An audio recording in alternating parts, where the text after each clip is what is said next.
আগামীর ফেব্রুয়ারির সংসদ নির্বাচন ঐতিহাসিক ও উৎসব মুখর করতে সশস্ত্র বাহিনী গুরুত্বপূর্ণ ভূমিকা রাখবে বলে আশা প্রকাশ করেছেন প্রধান উপদেষ্টা ডক্টর মোহাম্মদ ইউনূস। তিনি বলেন, এই নির্বাচন জাতির কাছে ইতিহাস হয়ে থাকবে। সকালে ন্যাশনাল ডিফেন্স কোর্স ও আর্মড ফোর্সেস ওয়ার কোর্সের সমাপনী অনুষ্ঠানে এই কথা বলেন তিনি। অনুষ্ঠানে বেগম খালেদা জিয়ার জন্য দেশবাসীর কাছে দোয়া চেয়েছেন প্রধান উপদেষ্টা। ন্যাশনাল ডিফেন্স কোর্স এবং আর্ম ফোর্সেস ওয়ার কোর্স 2025-এর কোর্স সমাপনী অনুষ্ঠান defence services command and staff college কমপ্লেক্সের এই অনুষ্ঠানে যোগ দেন প্রধান উপদেষ্টা ডক্টর মোহাম্মদ ইউনূস।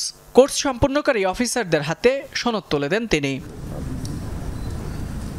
অনুষ্ঠানে ডক্টর ইউনূস ফেব্রুয়ারির নির্বাচনে সশস্ত্র বাহিনী গুরুত্বপূর্ণ ভূমিকা রাখবে বলে আশা প্রকাশ করেন।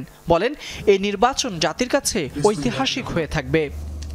In our national election and referendum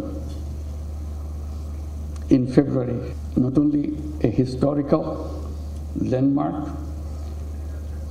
also a peaceful and festive, make it a festive occasion for all voters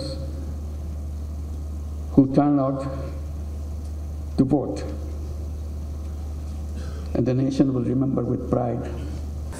দেশের উন্নয়ন ও জাতীয় স্বার্থ রক্ষায় নিজেদের জ্ঞান ও প্রজ্ঞা সর্বোত্তমভাবে প্রয়োগ করতে সশস্ত্র বাহিনীর সদস্যদের প্রতি আহ্বান জানান প্রধান উপদেষ্টা।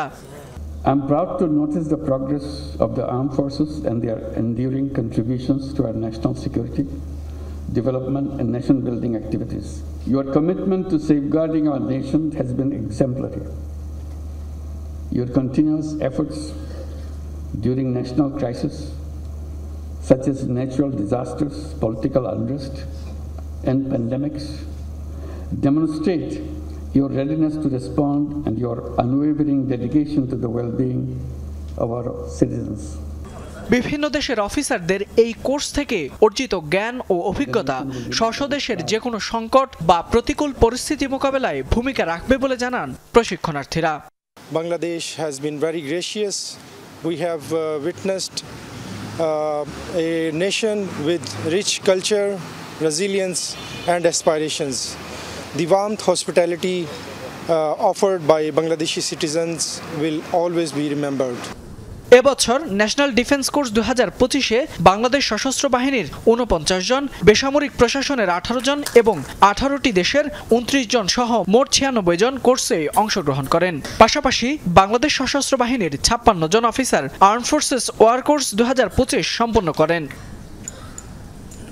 ফয়সাল মাহমুদ, যমুনা নিউজ, ঢাকা।